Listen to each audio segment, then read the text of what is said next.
This Torah class is brought to you by TorahAnytime.com. Okay, good evening everyone, Baruch Haba, welcome. Welcome to all the Torah Anytime viewers. And we want to thank Rabbi Shuki Jacobowitz, who is sponsoring ice cream. The only thing is it has not arrived yet. Okay. But, okay, so we begin, obviously, Chanukah is approaching. And we're going to discuss an interesting aspect of Chanukah. And we're going to examine a very important part of the parsha. And that is, if you look through Mishnayos, one will notice that the word Chanukah does appear a number of times. Chanukah does appear in the Mishnayos. For instance, in Masechta Bikurim, when you have to offer your first fruits, so the Mishnah says that, if anybody's interested in ice cream, Rabbi Shuki's Kos will be distributing the ice cream. Anyway, the Mishnah says in Masechta Bikurim, Masechta Bikurim, it says like this: from Sukkot until Chanukah, that's the time of the year that you could bring the Bikurim and fulfill all the technical requirements of Bikurim. So that's one mention of Chanukah in the Mishnayos. Another mention of Chanukah, it's the Mishnah says in Masechta Rosh Hashanah about how during certain months of the year, the agents of Beis Din would go out and proclaim when Rosh Chodesh was. One of the months of the year that the agents would go out was Kislev because of Chanukah. Another mention is in Masechta Baba Kama. Right? Baba Kama talks about damages. One would not necessarily think that Chanukah would be mentioned in Masechta Baba Kama, and nevertheless, the Mishnah tells us that if a storekeeper keeps a fire outside of his store, and right, let's imagine if you light a fire outside of your store and a guy walks by, he knocks over the fire, he burns down the whole building. So obviously the storekeeper is going to be held liable for the damages who keeps a fire outside of their store. However, the Mishnah says, Chanukah, you have license to light a fire outside of the store, and if any damage happens, you're not responsible. Fine.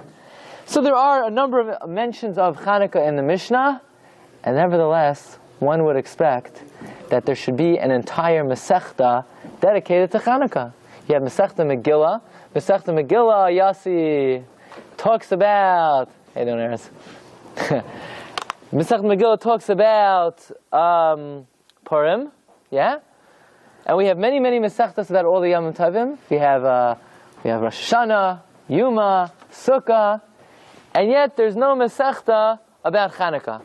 Why not? Why is there no Masechta about Chanukah? Okay, that's one of the questions we're going to address this evening. There's no Masechta Chanukah. What? There's a big Megillah. There's a big Megillah, but there's nothing on Chanukah. And Megillah, Purim is only one day. Chanukah is 8 days. So why don't we have a Masechta about Chanukah? I just want to mention that in the back of the Shas, you have what we call Masechtos Katanos. Besides the regular Masechtos, you have little tiny Masechtos. And says the Vilna Gaon, some of them were lost. One of them, the Vilna Gaon says, was Masechta Chanukah. That's the approach of the Vilna Gaon.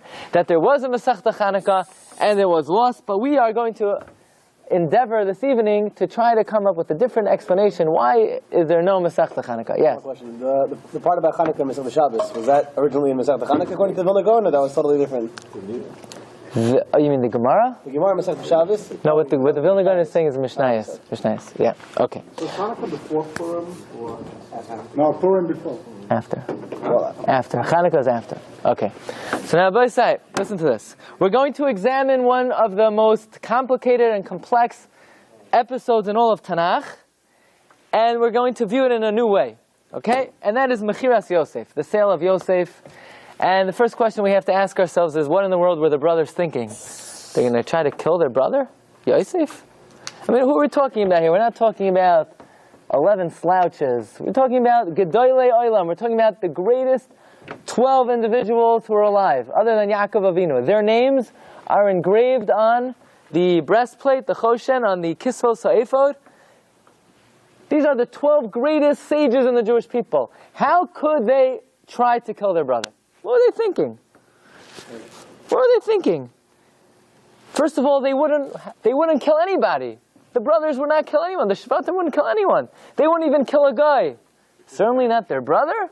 Yeah, they're Chayav Misa. But why would they? Ordinarily, they wouldn't hurt a fly. Why would they come? Why would they try to kill their brother? They killed all. And not only that, the Medrash tells us something incredible that I was not aware of. The Medrash says that after the brothers come into Yosef, and Yosef reveals himself, and he says, everybody leave the room. So everyone leaves the room, it's only Yosef and his brothers. And Yosef says, Ani Yosef, ha'od avichai, I'm Yosef. So what would we expect the brothers to do? We expect the brothers to break down and start crying. Says the Medrash, the brothers took out their sword, and they were about to kill him. They wanted to kill him. So they're back. Well, one second. The day before, what did the brothers say? They said, Aval Ashemim anachnu. They said, we're guilty. They started to do tshuva. They started to think, why is God bringing all of this tragedy upon us? We go down to Egypt, and the king of Egypt has framed us with his goblet, and we're in big trouble, and he's going to put us in jail, and he's going to take Binyamin, right? And they said, Aval Ashemim anachnu. We're guilty for selling our brother. And what happens? As soon as they find out that this guy is Yosef, we would expect them to get down on their hands and knees and say, please forgive us, be meichel us, we're going to go to Gehenna if you don't. No, what do? Says the Medrash, they're about to kill him again. Until a malach came and separated them. What, they didn't learn the lesson? The day before, they were saying vidoy, they were doing tshuva. They were having charata.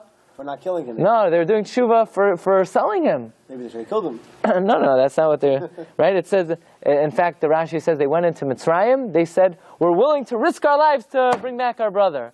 And now, as soon as they find out Yosef is Yosef, they want to kill him again. Okay. Another question. Another question is like this. We find that Yaakov Avinu had no idea that Yosef was sold. Well, why not? Yaakov is a Navi. Why didn't Hashem tell him? There's a concept that the brothers were mishtatef Hashem in a certain agreement. That means they joined God up with them, and they made a treaty, they made a pact that nobody's going to tell Yaakov. By the way, the questions I'm asking you, come from the Shlah HaKadosh, and we'll see in a moment. So that means, Chazal tell us, our sages tell us, that the brothers joined God in this secret deal that no one's telling Yaakov. And why are they getting God involved in this? It's bad enough they want to kill their brother. They have to drag God into the picture, and they have to be mishtatef Hashem in this.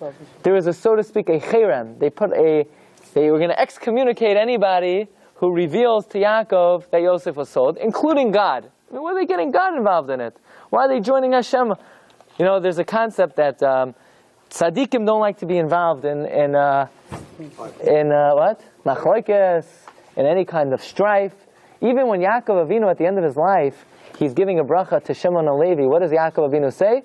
I see in the future there's going to be something called Korach. I don't want my name mentioned there. When it says Vayikach Korach, right? Ben Kahas, Ben Levi, it doesn't say Ben Yaakov. Why? Yaakov said, leave me out of it. So we know tzaddikim, they don't like getting involved in strife. So why are the brothers dragging God into the picture? Well, they're schlepping Hashem along in. Again, so number one is, how could the brothers try to kill Yosef? It's tzaddikim. Number two, why are they schlepping Hashem? Number three, who are the main characters in the Yosef story?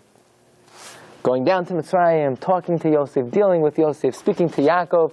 Who are the main characters? Yeah, you have Yosef and you have Yehuda. Why Yehuda? Why Yehuda? Well, maybe Zvulun has something to say. Maybe Dan should speak up. Asher has something.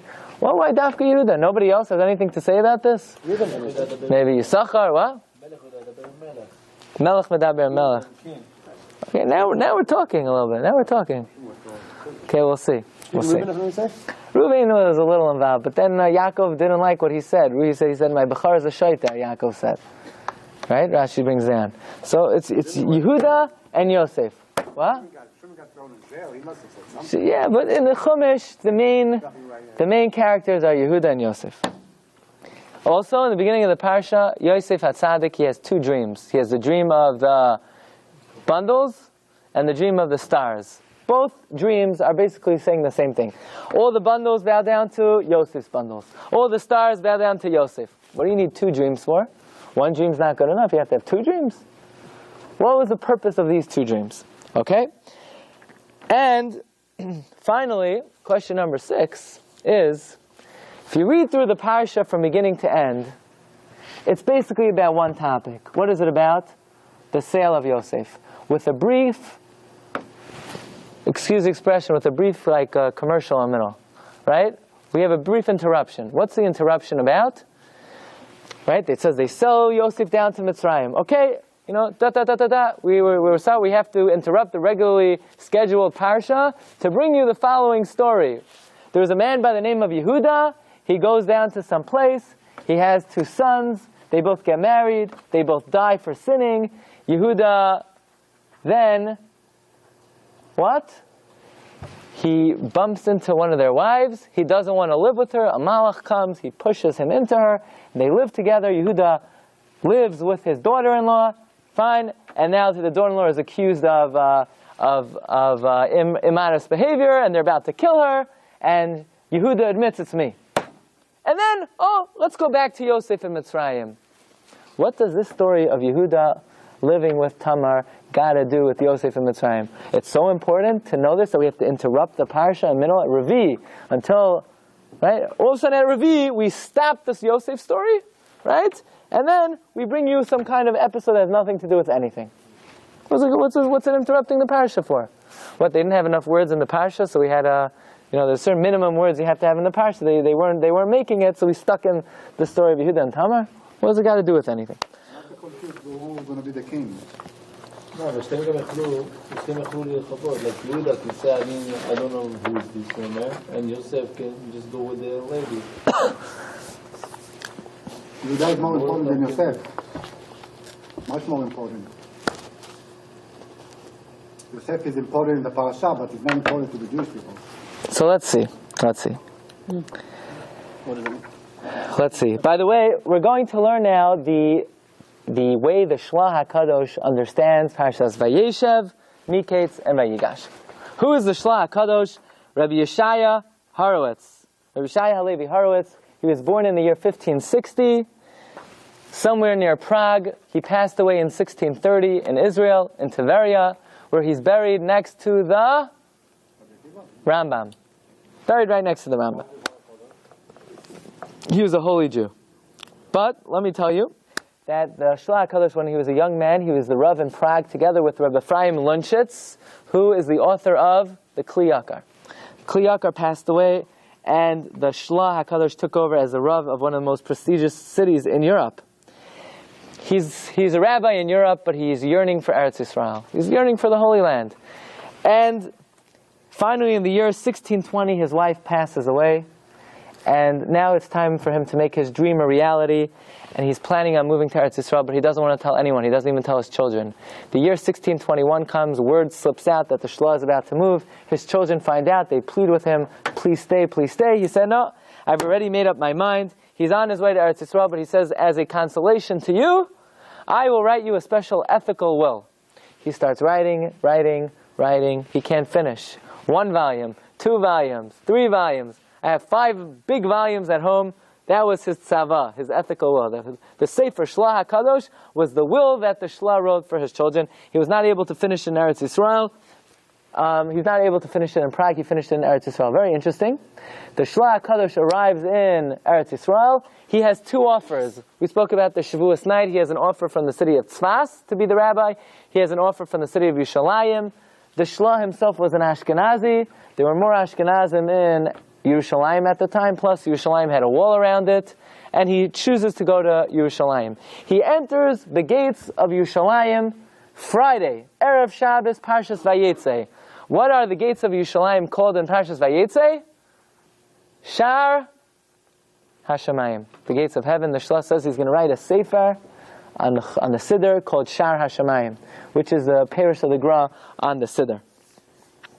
The Shlah, when he comes to Eretz Yisrael, he is introduced to a whole system of Kabbalah that he did not have familiarity with when he was in Europe. And then the Ksavim, the writings of Reb Chaim Vital and the Arizal, which were widespread in Eretz Yisrael, they had not made their way to Europe at the time, and the Shlah became very proficient in that.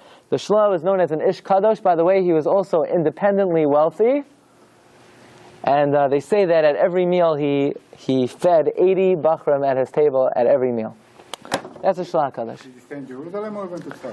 Eventually, he had trouble in Yerushalayim. He had to flee to Tzfas and then to Tveria. So preferred the Sephardic way. I see where you're going. Okay. So, says the Shla HaKadosh. The Shla HaKadosh says that Shevet Levi was given a keser, was given one crown. The keser kahuna, right? Kahuna was given to Levi. In fact, why was his name Levi? When he was born, they gave him to the Malach Gavriel. The Malach Gavriel was malava him, accompanied him with 24 gifts, and they named him Levi. Yosef was given the keser Torah. Yaakov Avinu taught Yosef all the Torah learning that Yaakov learned in Yeshiva Shem Be'ever.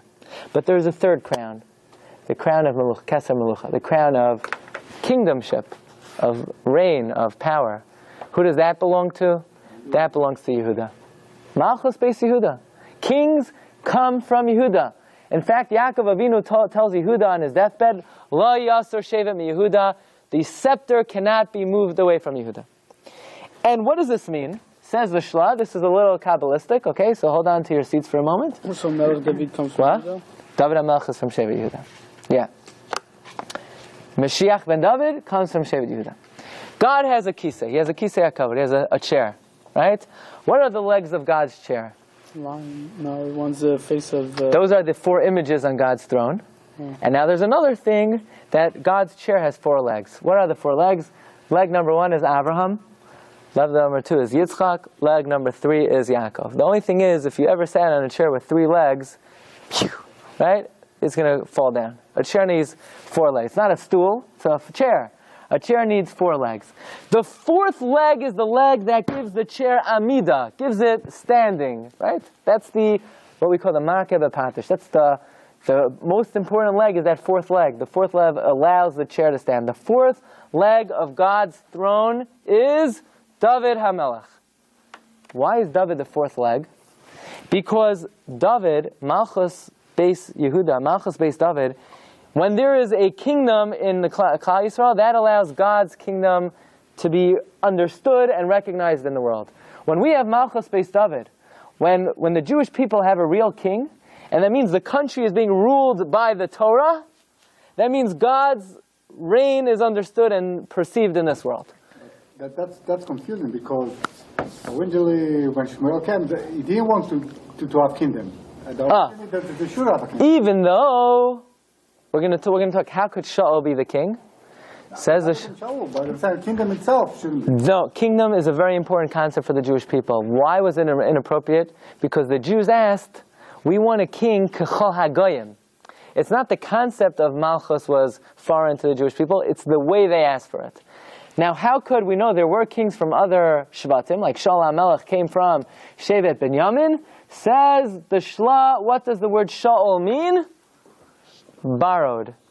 He was on borrowed time. He was borrowing Melucha from David, from Yehuda. You could borrow the king from Yehuda, you could borrow Malchus, you can't usurp it. You can't take it. Malchus belongs to Yehuda, and when there's Malchus Beis David in the world, God's Malchus is recognized in the world. That's why the pasuk says the Shla, V'haya Hashem l'melech al kol haaretz. God will be the king when?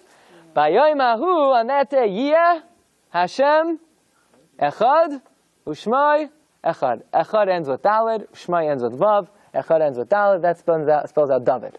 Through David, it will be Echad U'Shmai Echad. Through the Malchus Yisrael, God's kingdom is recognized in the world. When David was the king, then was united. The Malchut was united from heaven to earth.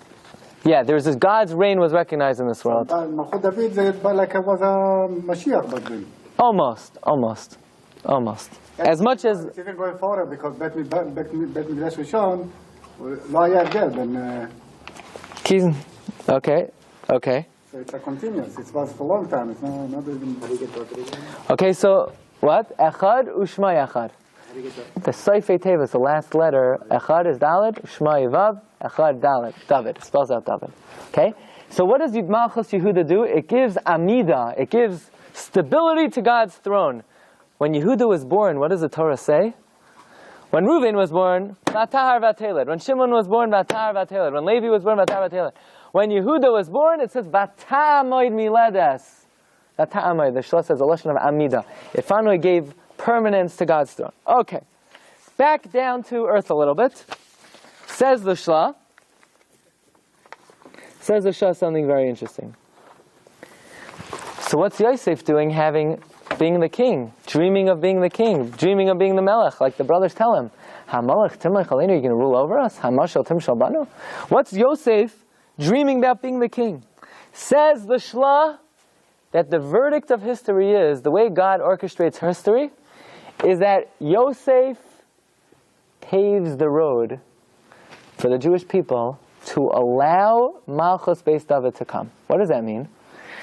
You can't have a king if you don't have a people, if you don't have an Am, if you don't have a nation, right? If you have a bunch of disparate people, you can't have a king because you don't have a people. A king has to be a king over a nation.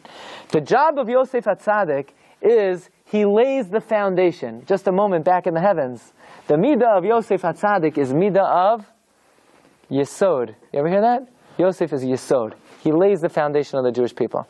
Maybe afterwards we could explain that on a deeper level, but that is the verdict of history. Yosef comes, he unites the people as an Am, paving the road for Malchus Beis David. Where do we find such a thing? We always find such a thing. The point was, Yosef was going to go down to Mitzrayim, gather the Jewish people together, make us a nation, protect us from the Egyptian influence, and as soon as we leave Egypt, B'Tzeis Yisrael mi Mitzrayim, Haisa Yehuda Lakadshai. Now we're ready for Yehuda to come in as the Melech. But that's the verdict of history. Yosef is not the king. Yosef is the Yesod. The same thing with the Beis HaMikdash. Where were the two Batei Mikdashim built? And whose share? Yehuda. Right? The Mizbech was Binyamin, Yehuda. But the Mishkan in Eretz Yisrael was where? Mishkan Shiloh was in the share of Yosef. Why? Because Yosef paves the road, he creates the foundation, he creates the Yesod, and now we're ready for Yehuda to rule. Always was in Shiloh? No. There was Givon, Gilgal, but Shiloh was the most permanent of all the Mishkans. Okay? And even when Mashiach comes, La'asad Lavo, we have a concept. First comes Mashiach ben Yosef. Mashiach ben Yosef paves the road, and now Mashiach ben David. That's how God prepares Malchus Beis David. So Yosef never had any thoughts of really being the king, even though he was the king. What Yosef's plan was, and what God's plan was, Yosef would pave the road, he would lay the foundation, and now we're ready for Yehuda to be the king. And as soon as the Jewish people left Mitzrayim, that concept of Yehuda at the lead already was realized. Right? As the Shvatim marched on through the Midbar, which Shevet took the lead? Yehuda. Nachshon ben Aminadav, Lamata Yehuda. But Yosef got the biggest bracha. His sons got the biggest bracha from Yaakov. The first one. But Hamalach? But they didn't even get into the Israel. So what the bracha means? I don't know. Well, not sure. I'm saying, but if Yosef is so important to pass the road, he didn't even get into Israel. No, he not necessarily for even in Mitzrayim. He prepares them in Mitzrayim, and then as soon as they leave Mitzrayim, So he's Yehuda. He's the before you build the city, you got to pave the roads. That's Yosef's job. Yosef is Yesod. He lays the foundation. But why he need to bring him to Egypt? Why he can do it in different place? Why Dafka in Egypt? Maybe we'll discuss. Come after. Come over after Marav, okay? Okay.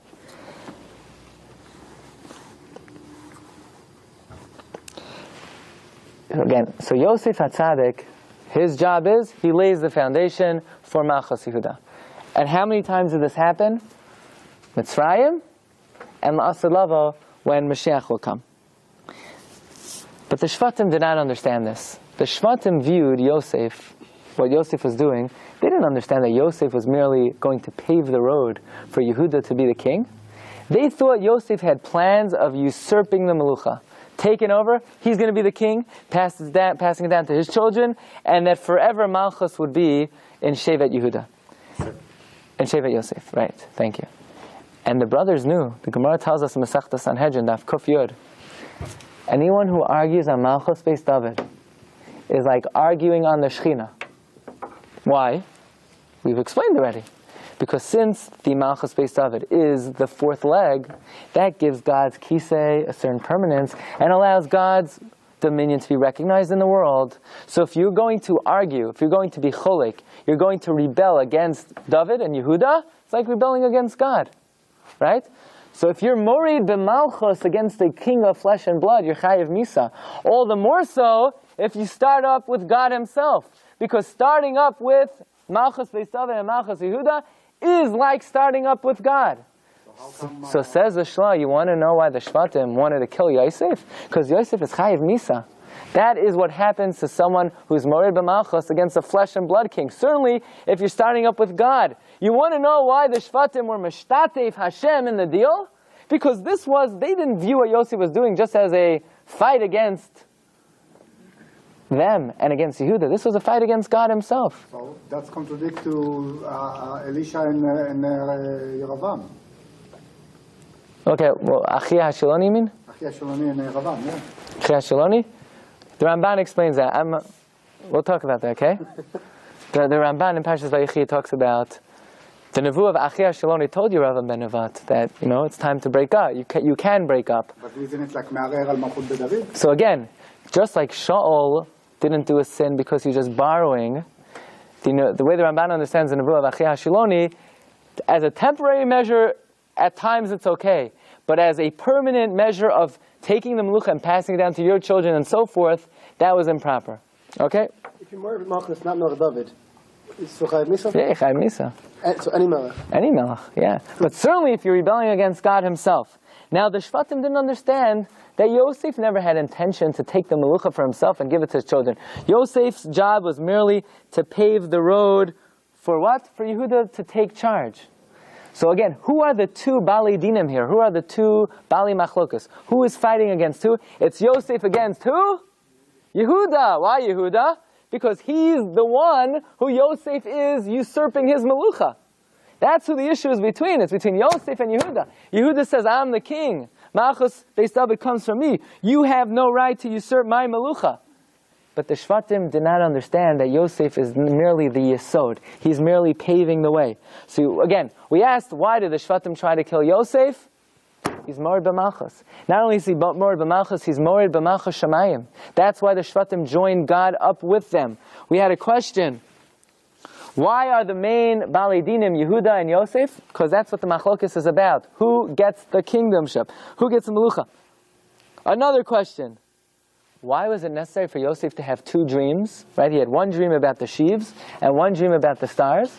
The answer is because we said there are two times in history that Yosef paves the road for Malchus Yehuda. One is when we left Mitzrayim, preparing the Jewish people for Malchus Beis David, and the second dream was for La'asad Lavo, Yemos HaMashiach.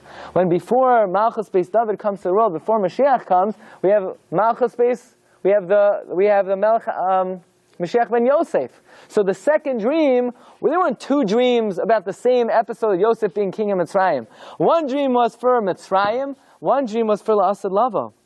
Says the Shla, you want to know why the Torah interrupts the Parsha to tell you in the middle of Yosef going down to Mitzrayim that Yehuda lived with a woman named Tamar? Because when Yehuda lived with Tamar, who was Tamar pregnant with? Peretz. Who was his son? I don't remember. Chetzron maybe. And then his son, known as the Chumash, you can't correct me. Who is Chetzron's son? You have Aminadav, you have Nachshon, you have Salma, you have Oved, you have Yishai, you have David. So Yehuda living with Tamar is bringing what into the world? Malchus Beis David. So the Torah is not interrupting the parsha. Once the Torah tells you Yosef is in Mitzrayim, which means the Yesod is in place, now what are we ready for? Now we're ready for Malchus Beis David. The Torah is not interrupting. It's one inyan. It's one topic. The topic is we need to bring Malchus Beis David into the world. How do we bring it into the world? We bring Yosef to Mitzrayim. He's paving the way. Now we're ready for Yehuda to live with Tamar and to produce Malchus Beis David. Forgetting the main things that happened that continues Malchut David. Yeah. Tamar, what she did, continues the Malchut David. What did she do? She went to Yehuda. She tricked him. Yeah, that's what I mean. That continues the Correct. Milchah, and also Ruth. So it's two women that Why yeah. Ruth Reuben. So women are actually responsible for Malchut David. Oh, Okay, I mean, look, If they wouldn't do what they did, they would not. as they say in French, it takes two to tango, you know? Yeah, but the act that they did, I Yeah. think is very important to continue for the continue. Yeah, but the point is that the episode of Yehuda and Tamar is not a digression, right? It's not we're not veering off path. It's, Even if it was the Yehuda act, it's not going to be continuous. yeah, no, I don't just mean Yehuda, the episode of Yehuda and Tamar. The episode, right, the middle of the parsha is the episode of Yehuda and Tamar. Yehuda lives with Tamar, Tamar is pregnant, and they have, right, the continuity of Malchus Beis David. So it's not that the Torah is interrupting the parsha, the Torah is telling you the purpose of the parsha. Okay. Is it possible that Reuben was still Bechara then at that point? Before Yehuda? Like he was the main. Yeah, Reuben could be the Bechar. The issue here is not the Bechar. The issue is Melech, who's the king. That's the fight between Yehuda and Yosef. It's also interesting that Yehuda went down to Mitzrayim because Yaakov said, go down to Mitzrayim. Now, once Joseph was established in Mitzrayim, Yehuda came to. Now, right, Yehuda was the one who was sent for Lahoros Safanov. Okay. Now, the Shvatim didn't understand this idea. They just see Yosef, he's dreaming about being king. They figure he wants to be king, he wants his children to be king, and so forth. So what happens? As soon as Yosef reveals himself, even though the day before the Shvatim were having thoughts of regret, and they felt bad that they sold Yosef, as soon as Yosef reveals himself, what do the Shvatim want to do? They want to kill him. Why do they want to kill him? Very simple. The day before, they're probably thinking to themselves, we were wrong about Yosef. He probably never wanted to really be the king. And you know what? We shouldn't have sold him. But now they meet Yosef, and Yosef says, Ani Moshe b'chol eretz Mitzrayim. I am, the king of the universe, so to speak, right? Yosef is the king. Then of course we have to kill you. Then our whole worry, our whole concern has come true. The only reason they regretted it yesterday is because they thought Yosef didn't really want to become king. But now that this guy standing in the room, who's the most powerful man in the world, is Yosef, their worst dream, their worst nightmare has come true. Yosef Taka wants to be king. We got to kill you. So Yosef says, no. Geshana, come close. Let me reveal to you the whole plan over here. I don't want to be the king. I'm just paving the way. That was the secret that Yosef revealed to his brothers. So this, says the Shlach Kadosh, was an amazing insight into the whole episode of Yehuda and Yosef. They wanted to kill him because they held he was rebelling against Yehuda, rebelling against Shamayim. That's why they dragged God into it. That's why the Torah interrupts the parsha that Yehuda lived with Tamar. That's why Yosef has two dreams. One to pave the road now, one to pave the road before Mashiach comes. Now, in Parshas Vayigash, you don't have a chumash?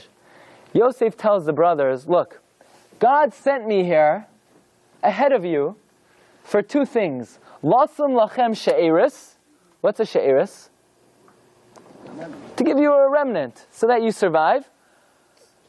Ulefleita gedola, and for a great salvation. So the Shlah says, this is a contradiction. In yeshiva we say minei ubei. The word she'eris means what? What's a she'eris? You ever go to a Rebbe? He gives you shirayim, right? He eats the challah, he eats the fish, and there's a little piece of the little bone of the herring left. He gives it to you to eat. You get the shirayim. You get a little remnant. You take it. No, however you get, right? And then Yosef says, so God sent me here so that epis, something will be left of you. And then Yosef says, lefleita gedola, for a great salvation. Which one is it? Does God want the Jewish people to be a little she'eris? Or is it for a great salvation? Says the Shlah, it depends when. Yosef had two missions. Mission number one is now, to pave the road from Malchus Beis David as the Jewish people go into Israel. That's the she'eris. Something will remain of the Jewish people. There'll be a small nation, something will remain. But what about the great mission of Yosef? The great mission of Yosef is Lefleita Gedola. That's in the future. That's in the Yemos HaMashiach. Because first we have Mashiach ben Yosef. And we'll see, what you're talking about before. What happens to Mashiach ben Yosef? Mashiach ben Yosef is going to be Moser Nefesh. He's going to lose his life in order to pave the road for Mashiach. Why does he have to lose his life? Says the Shlah, I wasn't going to mention, but you brought up Yeravam ben Nevat, that Yosef was sinned slightly in the time of Yeravam ben Nevat by taking over the Melucha a little bit too much for his own selfish purpose. And in order to rectify that before Mashiach comes, he's going to be Moser Nefesh in order to pave the road for Mashiach. But that's just a separate thing. Okay. We find another instance in Tanakh where something similar to what happened between Yosef and Yehuda occurred. Rabbi say, in the times of Chanukah, the Beis HaMikdash was under attack. It was defiled. The Yevanim, they destroyed the Mizbeach. They made the Mizbeach Tameh. They made the whole Beis HaMikdash Tameh. Until the Beis HaMikdash was freed and sanctified by who? The Chashmonam. Chashmonam were Tzadikei Elyon. They were Chasidei Elyon. They were great Tzadikim. Does anybody know what happened to the family of the Chashmonam? Eradicated. They were eradicated. To every last man. Every last man. Right? In fact, the Gemara in Bava Basra tells us what happened. If you look at number 6. Oh, I just want to add one more thing. Just a brief digression. Thought of something very nice. The brothers, where did they throw Yosef at first? The pit. What did it have in the pit? The snakes. Snakes. So I was thinking, according to what we're saying, the Shla, it's beautiful why the brothers threw him into a pit with snakes. If you look in the Gemara in Sanhedrin, Daf Kuf Yud, the Gemara says like this: Kol ha'choylek al malchus beis David. Anyone who disputes and stands up, Roy lahakishay nachash, deserves to be bitten by a snake. What? That's what the Gemara says. I don't know. You want me to know that also? That's what the Gemara says. What does it say? What is that? It says that you should be bitten by a snake. Anyone who stands up against Malchus Beis David is Ra'i Lahakishay Nachash. So perhaps that's why the brothers, they specifically threw Yosef into the pit. They knew. They only wanted to kill him because he's standing up against Malchus Beis David. So what's the most appropriate misa for him? The snakes. Okay. Back to the Chashma. Yeah, but there's another reason that... What? Like a metaphor, it's a literal. but then, there's another midrash that... It has an allegorical meaning, but even the literal, there's a reason why we picked that. There's another midrash. We even throw him over there because he said that if snake will bite him, it's because God is doing that. You're right. The Archaim The person kills them, so it's not God's not interfering in that. Correct. The Archaim HaKadosh says that the question is, well, Reuven wanted to throw him into the snakes to save him. Well, it has that saving him. Archaim HaKadosh says, if you put someone into the hands of a non-Baal Bechira, then it's up to God. If you put him to the hands of a Baal Bechira, it's up to the Baal Bechira, which is one of the most controversial Arachaims in all of Torah. Which is, at first glance, we don't accept that idea that a person could kill you even though God doesn't want it. There's an explanation for Arachaim, but it's one of the most controversial Arachaims. Okay. They're jealous of him also. That's why they want to kill him. That's the simple meaning, but to say that tzaddikim allowed personal feelings to affect their halachic decision, so we try to stay away from those. We don't want to say that the brothers allowed personal feelings to involve. It could be maybe on a very, very, very subconscious level, but to say that they had just regular sibling rivalry and jealousy, so perhaps on a very, very deep level that's true, and that's caused them to, brought them to this decision, but we don't like to just say that, the brothers, they didn't like Yosef, they were jealous of his power, and they didn't like his coat, they wanted the coat, right, the colorful Joseph and the Technicolor dream coat, right? His favorite son. His favorite son. Yeah, there is an element of that also. Okay? Was this called like a talit? Ksonas Pasim? Yeah. It was it's a colorful garment. Okay. What happened to the Chashmonam? The Gemara in Bava Basra, if you look at number 10, tells us that Herod, was a slave in the Chashmonai family. He sees a certain girl, he has his eyes on her, he wants to live with her. He's walking down the street one day, he hears a baskal, he hears a heavenly voice. The heavenly voice says, any slave that rebels today will be successful. Herod says, today's my day. He gets up, he wipes out all of his masters. Every last Chashmonai. Now he's after this woman. The woman realizes he's after her, she climbs up to the roof and she makes an announcement. She says, I am the last remaining Hasmonean descendant, right? I'm the last remaining Chashmonai. And I'm about to jump off the roof. And any time in the future anyone claims that they're from the family of the Chashmonai is a liar. is just a slave, a descendant from Herod, because I'm the last one and I'm about to jump off the roof. She jumps off the roof. The Gemara says he preserves her in honey for 7 years. Some say he lived with her. Some say he just claimed that he married the daughter of the king. But in any event, the Gemara tells us in Baba Basra, the Chashmonaim suffered a terrible fate, that they had no living descendants. Can you imagine? Tzadikei Elyon, Chasidei Elyon, the greatest tzaddikim of the generation. We have Chanukah today because of them. Right? When we say some Rishayim biyad tzaddikim, right? That God delivered the evil in the hand of the righteous. Which tzaddikim we're talking about? We're talking about the Chashmonaim. Different Chashmonaim. No. It dissented, but okay, you had Matisyahu Yochanan, you had Shimon, you had Elazar Horkinus, you had Alexander Yanai, you had Horkinus and Aristobulus. But still, to have tzaddikim, that God should eradicate all of their descendants, not one Jew who comes to Shul on Shabbos? What's new about it? Jews always suffer. Yeah, but why would God allow these tzaddikim to be? It's like Kares Va'ariri.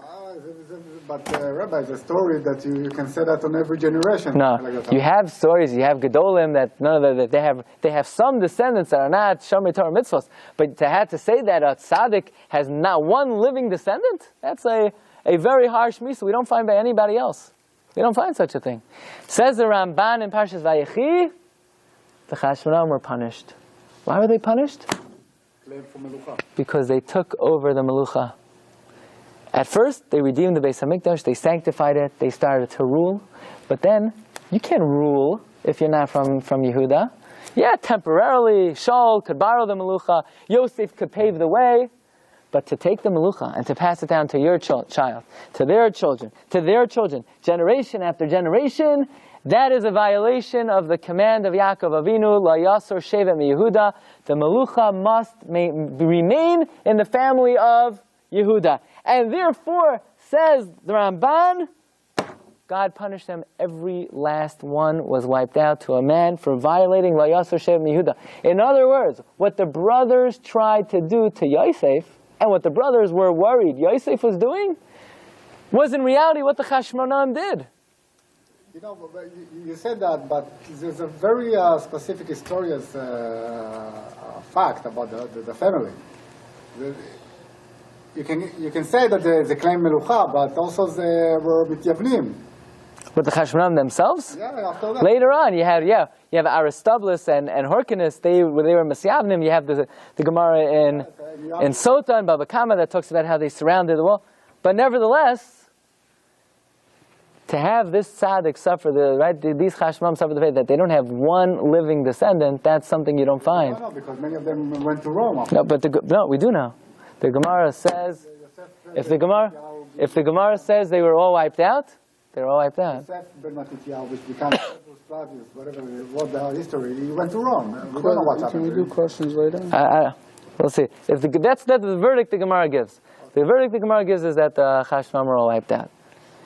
It's something you don't find by anybody else. You don't find that by anybody else. Says the Ramban, that's because they usurped the Melucha. Says the Chassam Sofer, yeah. It's not only that they took the kingship, but they also already had the other throne, basically, because they were from the Shevet Levi. Now, they were the Kohanim Gedolim, but the issue with them was, let me finish it, the issue with them was that they took the Melucha. That doesn't belong to them. Says the Chassam Sofer, you want to, going back to the beginning of the Shiur, why is there no Masechta on Chanukah? Because in the Mishnayos, who wrote the Mishnah? Rabbi Yehuda Anasi. Rabbi Yehuda Anasi was a descendant of David HaMelech from Shevet Yehuda.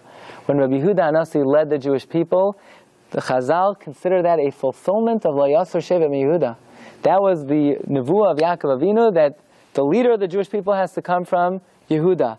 Rabbi Yehuda Anasi, as he's writing the Mishnayos of Ruach HaKodesh, he does not want to dedicate a Masechta to Chanukah because even though the Chashmonaim were heroic and they saved our people, and the Ramban says without them the Torah would have been forgotten, without them the Beis Hamikdash would have been destroyed. Nevertheless, they acted improperly and they were left out. They were left out from the Mishnah.